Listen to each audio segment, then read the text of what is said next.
Question number 43. A man rows 25 kilometers in still water.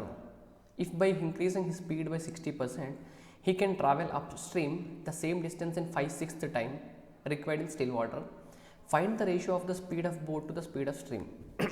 ఒక వ్యక్తి నిలకడ ప్రవాహంలో 25 కిలోమీటర్లు ఇక్కడ పర్ అవర్ అండి, మీకు ఇక్కడ 25 కిలోమీటర్ పర్ అవర్ రావాలి, ఇక్కడ పర్ అవర్ రావాలి. ఒక వ్యక్తి నిలకడగల ప్రవాహంలో 25 కిలోమీటర్లు ఒక గంటకు ప్రయాణించను. అయితే అతను తన వేగంను 60% పెంచిన ఎడల ప్రవాహానికి ఎదురుగా వ్యతిరేకంగా ప్రయాణించుటకు నిలకడ నీటిలో ప్రయాణించే సమయంలో 5/6 సమయం తీసుకొనెను. అయితే పడవ వేగంకు మరియు ప్రవాహ వేగంకు మధ్య నిష్పత్తి ఎంత? ఫస్ట్ మ్యాన్ స్టిల్ వాటర్లో స్పీడ్ ఎంత అండి? 25 కిలోమీటర్ పర్ అవర్ కదా. చలో, స్టిల్ వాటర్లో స్పీడ్ ఎంత? 25 కిలోమీటర్ పర్ అవర్. ఇది మీకు అర్థమైంది, క్లియర్గా ఉంది ఇక్కడ వరకు. If by increasing his speed by 60%, అంటే స్పీడ్ కనుక 60% ఇంక్రీజ్ చేస్తే 60%, 10% అంటే 2.5 కదండి. దీంట్లో 2.5 × 6 అంటే 15 ఇంక్రీజ్ అవ్వాలా? అంటే 60% ఇంక్రీజ్ అవ్వడం అంటే 40 అవ్వడమా? 40 kilometre per hour. If speed increases by 60%, he can travel upstream the same distance in 5/6 time required in still water. అంటే క్వశ్చన్ అర్థం చేసుకోండి. ఇక్కడ మీకు 2 కేసులు ఉన్నాయండి. 2 కేసులలో సేమ్ డిస్టెన్స్ ట్రావెల్ చేస్తున్నాడు. ఒక కేసు ఏమో స్టిల్ వాటర్లో ట్రావెల్ చేస్తున్నాడు. స్టిల్ వాటర్ అంటే అప్ స్ట్రీమ్ కాదు, డౌన్ స్ట్రీమ్ కాదు. ఇంకొక కేసులో ఏమో అప్ స్ట్రీమ్ ట్రావెల్ చేస్తున్నాడు. మీకు ఇప్పుడు స్టిల్ వాటర్లో ట్రావెల్ చేస్తున్నప్పుడు ఈ స్పీడ్తో అండి 25 కిలోమీటర్తో ట్రావెల్ చేస్తున్నాడు. ఫర్ ఎగ్జాంపుల్ నేను టీ అవర్స్ పట్టింది అనుకోండి, 25 × 2 ఇది డిస్టెన్స్ అంటే స్పీడ్ ఇంటూ టైం కదా మీకు.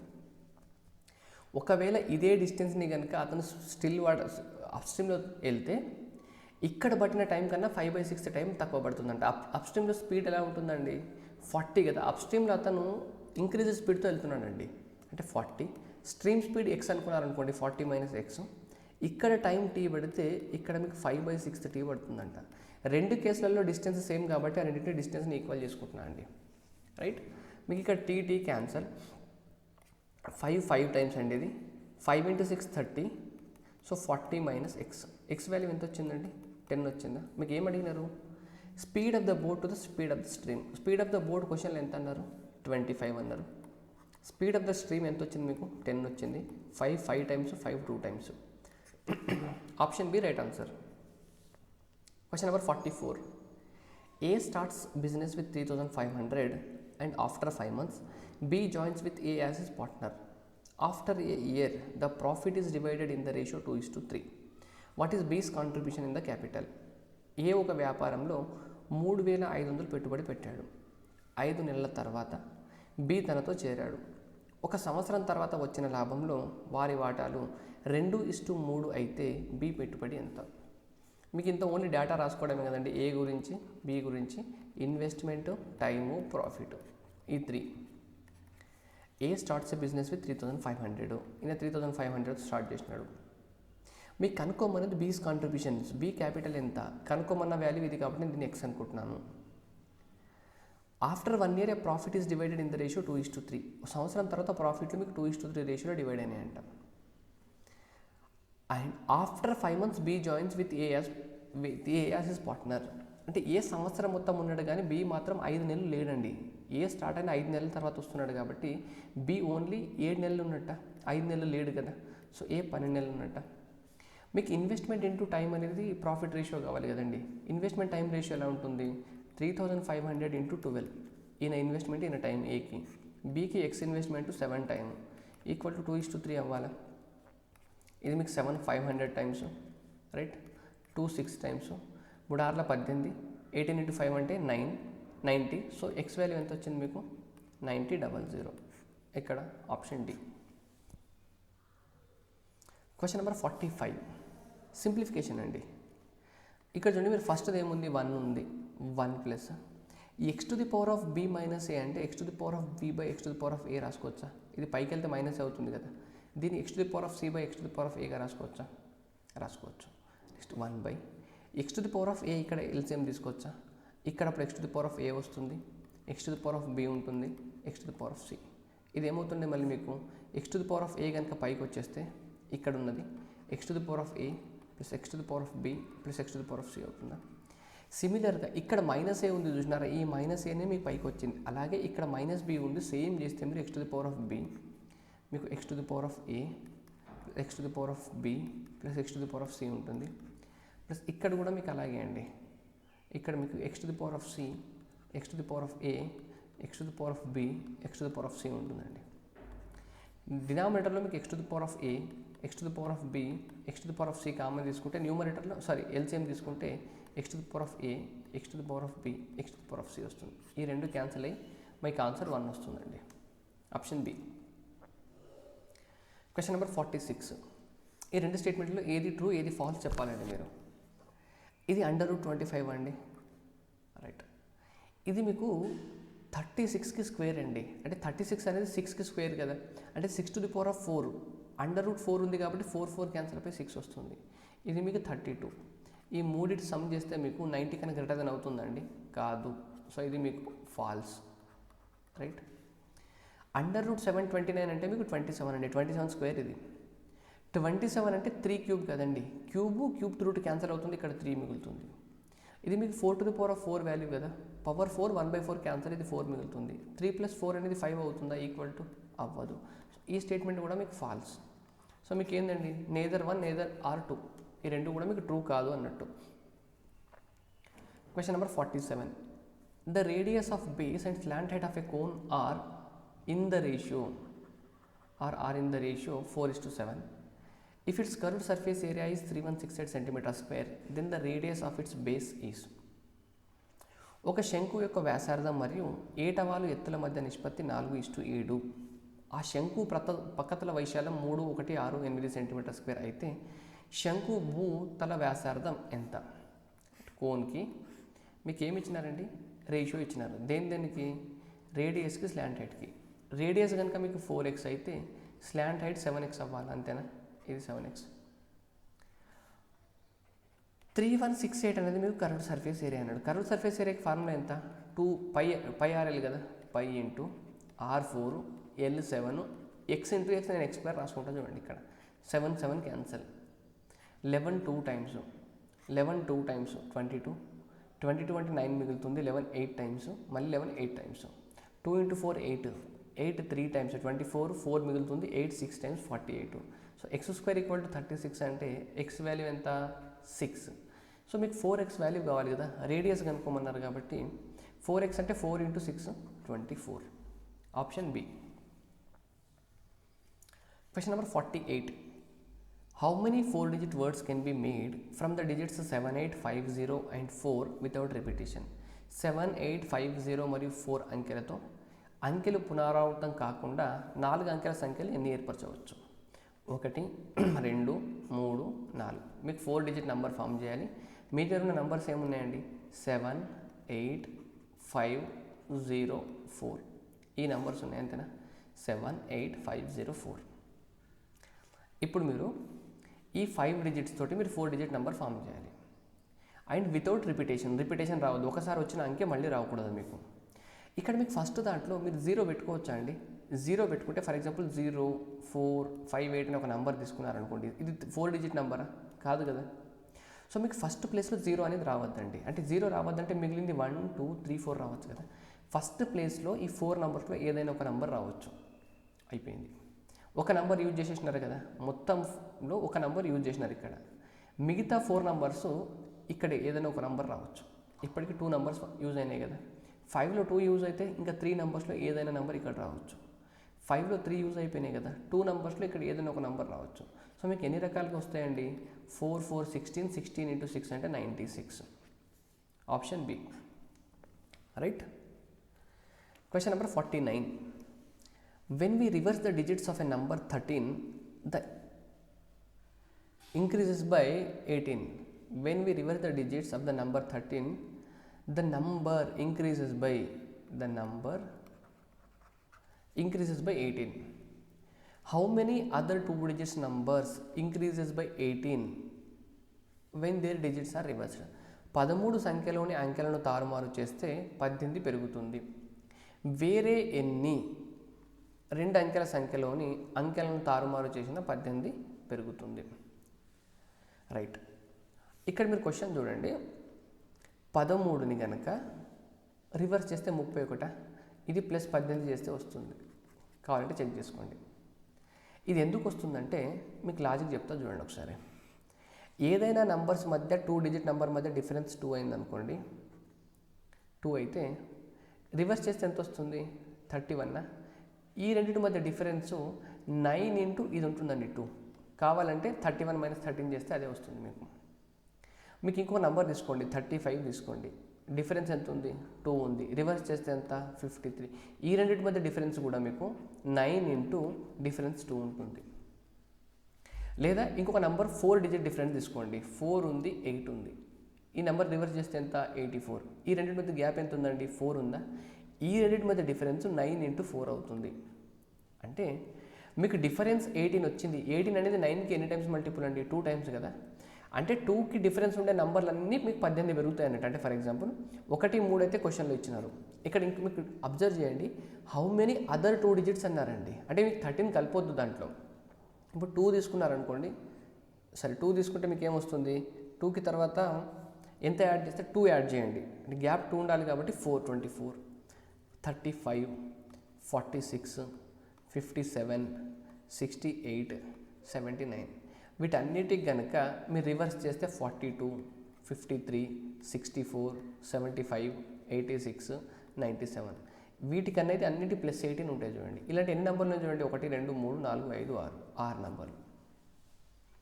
ఇది ఎందుకు వచ్చిందంటే కాన్సెప్ట్ నేను ఎక్స్ప్లెయిన్ చేస్తా చూడండి. మీ దగ్గర ఒక నెంబర్ ఉంది XY అనుకోండి, దీన్ని రివర్స్ చేస్తే YX. ఈ XYని నేను 10x ప్లస్ వైగా రాసుకోవచ్చా? అంటే మీ దగ్గర ఒక 23 అనే ఒక నెంబర్ ఉంటే దీన్ని 10 ఇంటూ 2 సారీ 2 ఇంటూ 10గా 2 ఇంటూ 10 2 ఇంటూ 10 ప్లస్ 3 ఇంటూ 1గా రాయొచ్చా? 3 ఇంటూ 1 అంటే ఇది 1th డిజిట్ ప్లేస్లో ఉంది, ఇది మీకు 10th డిజిట్ ప్లేస్లో ఉందా? 20 ప్లస్ 3 అవుతుందా? సేమ్ అలాగే ఇది 10th ప్లేస్లో ఉంది కాబట్టి 10 into X plus Y into 1 రాయాల్సిన అవసరం లేదు కదా. ఇది 10 ఇంటూ వై ప్లస్ ఎక్స్గా రాసుకోవచ్చా? ఈ రెండు డిఫరెన్స్ ఏమొస్తుందండి చెప్పండి? 10x మైనస్ ఎక్స్ అంటే 9x, వై మైనస్ 10y అంటే మైనస్ 9y. 9 కామన్ తీస్తే x మైనస్ వై. అంటే మీరు ఏదైనా ఒక 2 డిజిట్ నెంబర్ని రివర్స్ చేసి రాస్తే ఈ నెంబర్కి డిఫరెన్స్ అనేది 9 ఇంటూ సంథింగ్ ఉంటుంది. ఆ 9 ఇంటూ ఎంత అంటే ఈ 2 డిజిట్ల మధ్య తేడా. అంటే మీకు ఒక 2 డిజిట్ నెంబర్కి మధ్య డిఫరెన్స్ కనుక 5 ఉందని, 2 డిజిట్ నెంబర్ ఉంది, దాన్ని రివర్స్ చేసి రాసినారు. అంటే ఇప్పుడు 38 ఉందనుకోండి, ఈ నెంబర్ 83 రాసినారు. ఇప్పుడు ఈ రెండింటి మధ్య డిఫరెన్స్ ఎంత ఉంటుంది తెలుసా? 9 ఇంటూ దీని మధ్య డిఫరెన్స్ ఎంత? 5. 9 ఇంటూ 45. కావాలంటే మీరు చెక్ చేసుకోండి. రైట్. సో 49ది ఆప్షన్ బి. మీరు 7 పెట్టొచ్చండి, కానీ ఇక్కడ ఏమన్నారు? హౌ మెనీ అదర్ 2 డిజిట్స్ అన్నారు. 13 కాకుండా మిగతావి మొత్తం ఈ 6 ఉన్నాయి. 13 మొత్తం 7 ఉంటాయి కానీ 13 కాకుండా అంటే 6 కదా మీకు. రైట్.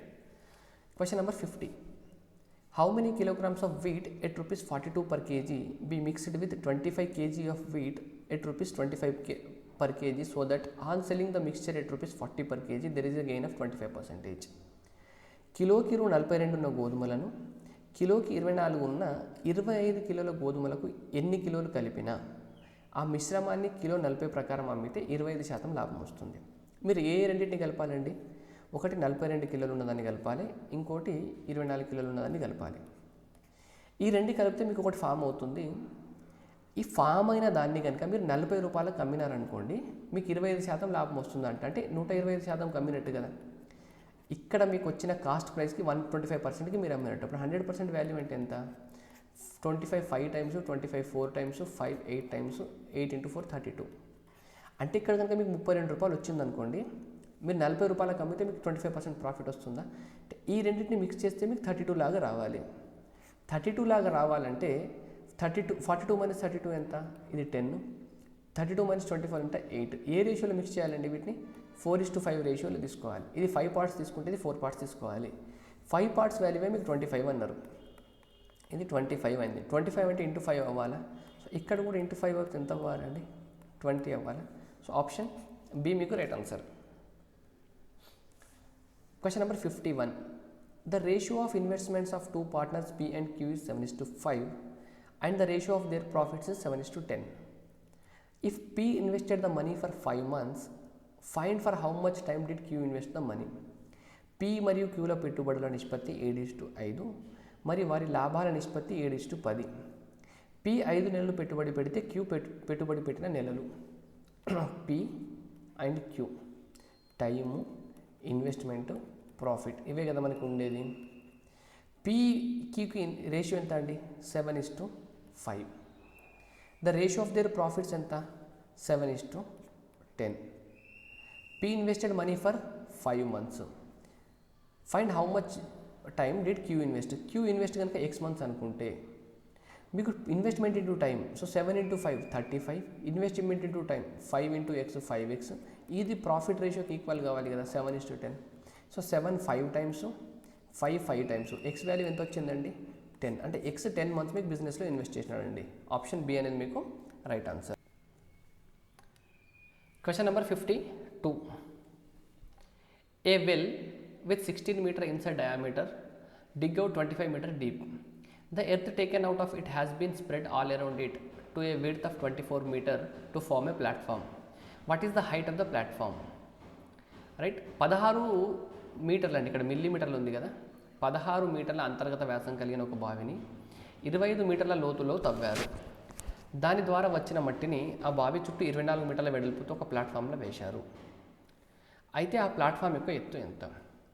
ఏం లేదండి, మీకు ఒక ఇలా ఉందా, 16 మీటర్ డయామీటర్ అంటే 8 మీటర్ రేడియస్, దీన్ని 25 మీటర్స్ హైట్ వరకు ఇలా తవ్వినారంట, 25 మీటర్ లోతు వరకు. రైట్, ఇది మీకు ఏమొచ్చింది? ఇది ఒక సిలిండ్రికల్ షేప్ కదా.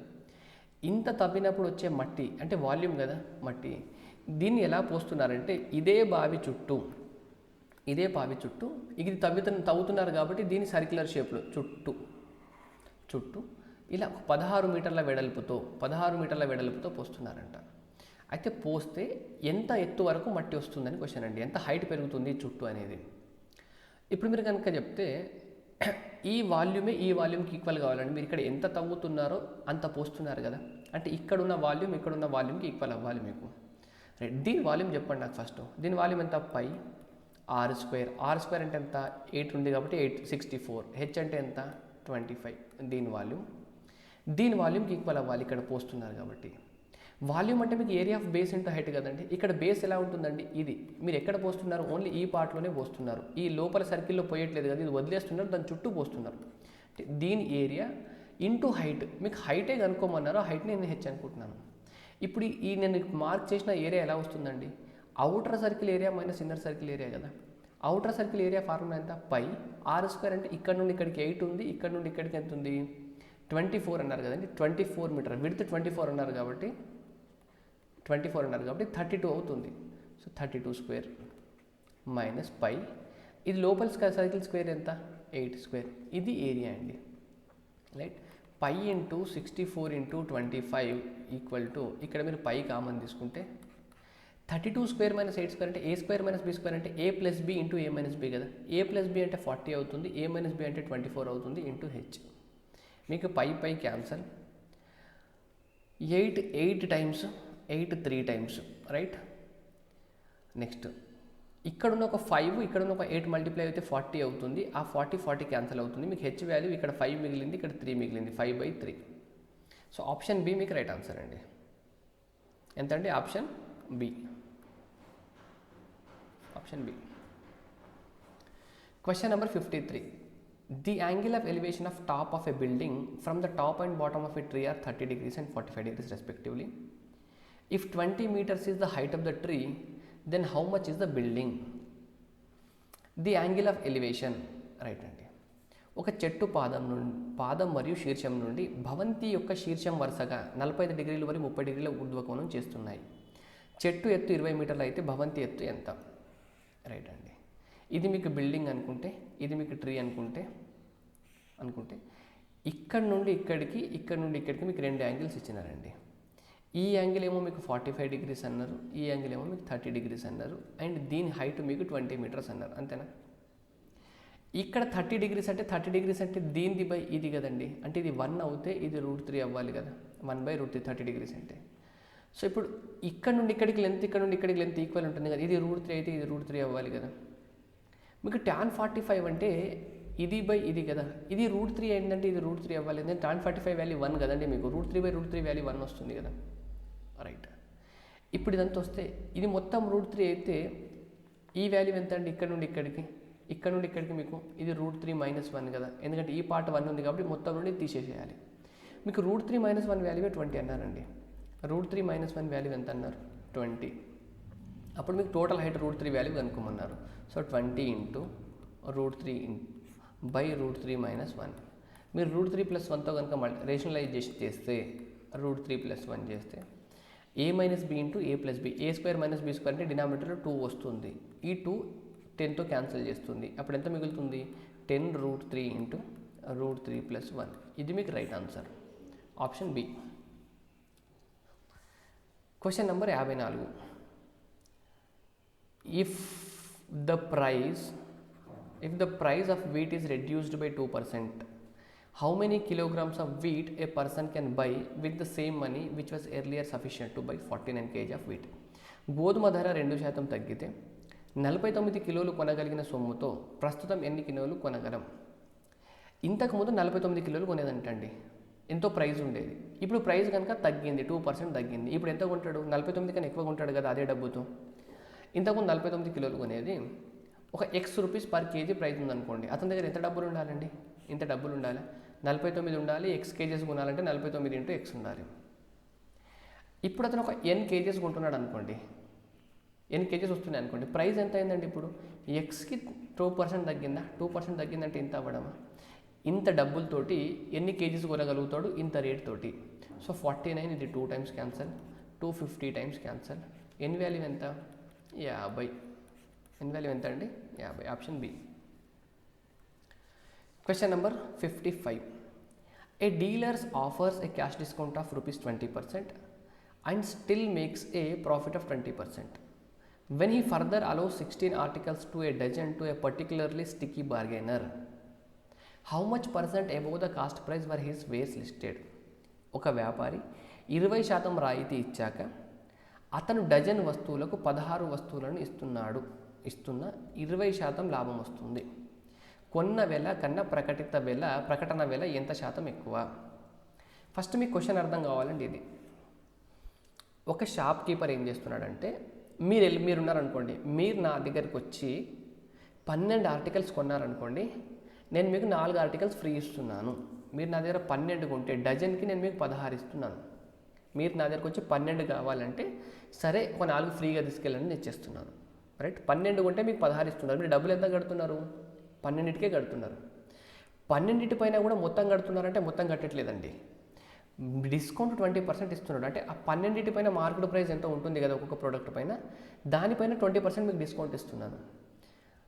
ఇప్పుడు ఇది అర్థమైందా? మీరు నాకు ఎంత డబ్బులు కడుతున్నారు చెప్పండి. మీరు నాకు 12 పైన డబ్బులు కడుతున్నారు. నేను కాస్ట్ ప్రైస్ని X అనుకుంటున్నాను, మార్కెట్ ప్రైస్ Y అనుకుంటున్నాను అనుకోండి. మీరు నాకు డబ్బులు ఎంత ఇస్తారు చెప్పండి. మీరు 12 కొనాలనుకుంటున్నారు, మీరు 12 కొంటున్నారు. 12కి ఎంఆర్పి పైన మొత్తం డబ్బులు ఇస్తున్నారా నాకు? ఎంఆర్పి Y అనుకుంటే మొత్తం 12 × Y ఇస్తున్నారా? మీకు ఇవ్వట్లేదు కదా. Yలో మీకు 20% నేను డిస్కౌంట్ ఇస్తున్నా, 80% వాల్యూవే. అంటే Yలో 4/5 వాల్యూవే మీరు నాకు ఇస్తున్నారు. అంటే మీరు నాకు ఇచ్చేది ఎంత? 12 × Y 4/5. ఇదేనా మీరు నాకు ఇచ్చే డబ్బులు? ఇది మీరు 12 కొంటున్నారు కాబట్టి 12 ఇస్తున్నారు. కానీ నేనేం చేస్తున్నా, మీకు అడిషనల్గా ఇంకో 4 ఎక్కువ ఇస్తున్నా కదా. 12 కొంటే మీకు 4 ఆర్టికల్స్ ఫ్రీ ఇస్తున్నా. అంటే ఇప్పుడు నేను మీకు 12 అమ్మాలంటే నేను ఎన్ని కొనుక్కొని రావాలి చెప్పండి షాప్ నుండి? నేను ఎవరి దగ్గర ఉండే కొనాలి కదా.